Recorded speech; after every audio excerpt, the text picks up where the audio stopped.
The Italian Embassy, Buenos Aires. It's 6 in the morning. A crowd waits patiently for the embassy doors to open. Some have been here all night.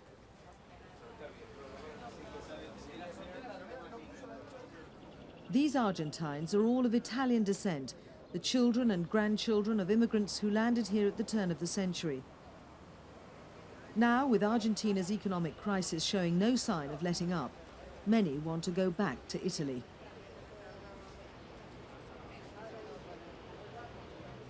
Vincenzo Palladino, the Italian Consul General in Buenos Aires. The last 12 months have seen a steady increase in the numbers of nationals applying for Italian passports. The consulate is struggling to cope with the volume of work. The pressure over the past year, throughout all of 2000, has increased dramatically. The consulate is permanently under extreme pressure. We are operating at the limits of our capabilities. Subsequently, we can't deal with everyone who comes here. Every day we have approximately 400 people coming to the consulate. The limit of this office, and that is operating at full capacity, is of 80 to 100 people per day. 50-year-old Marta Sanguinetti is preparing to leave Argentina to join her husband in Florence. He spent the last 6 months there living with relatives while he looks for work. For 17 years, the Sanguinettis ran a pasta-making shop in Buenos Aires. Last year, it went bust. It proved to be the last straw for Marta and her husband. They now feel they have no choice but to leave. It's a shame, a terrible shame. Even though I do love Italy, I also love Argentina. But the situation here has now become unbearable.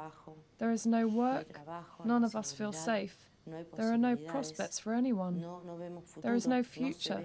Nobody can see a future here. So we really have no choice. Marta's father was one of hundreds of thousands of Europeans, the majority Italian, who migrated to Argentina at the start of the 20th century.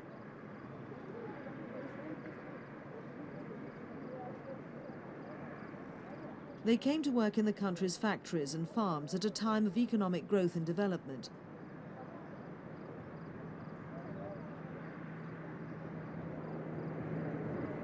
The immigrants arrived at Buenos Aires' La Boca port, where they'd be greeted by landowners desperate for workers.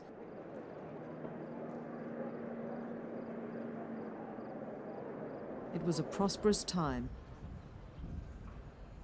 Today, La Boca is very different. Looking out over the Rio de la Plata, it is now a popular tourist destination. Though still operational, it's no longer the bustling hub that once welcomed thousands to a brave new world. It was in the bars and cafes of the dockside that the new arrivals celebrated their good fortunes.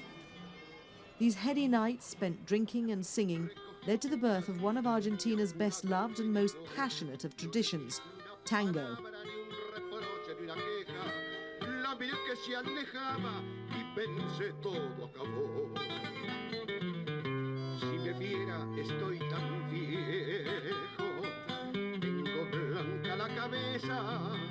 The party ended long ago, and today unemployment stands at 14.7%. For many, it's time to leave. It's not so simple to just go to Italy and find work. It's true that in Italy there is a need for manual laborers, but I'm not convinced that the vast majority of Argentines are qualified or able to take up these jobs once in Italy. At the moment, these manual jobs are taken up by immigrants from Eastern European and North African nations. The national crisis has seen protesters taking to the streets, angry at the government's inability to end what is now 3 years of recession. The start of the year saw the IMF announce a $39.7 billion loan package to revive the slumping economy. This is one of a series of measures taken to try to boost foreign and domestic confidence.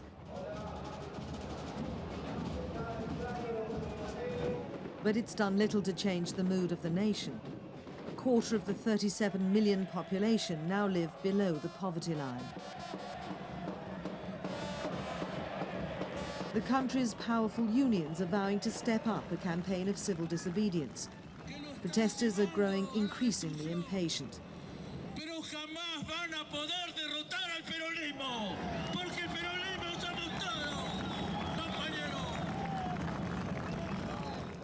President de la Rua is under increasing pressure as his government fails to find a solution. So far, a series of economic reforms and programs have had little positive impact. Employment is a priority. Corruption, security, these are all important issues.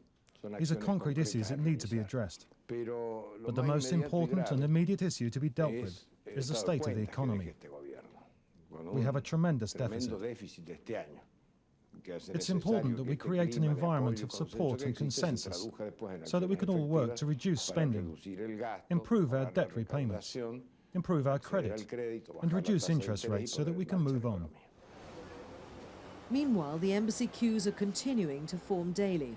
For many, the paperwork allowing a possible return to Italy acts as a safety net should the situation become intolerable. But with demand continuing to grow, consulates are now handing out appointment cards to applicants. The volume of work means that many of those in this line will not be able to see an embassy official for another 6 months. It's impossible to continue living here. There is no future for our children or grandchildren. At this rate, we're all going to die of hunger. I emigrated from Italy and came here because there were problems back there. Now the problems are here.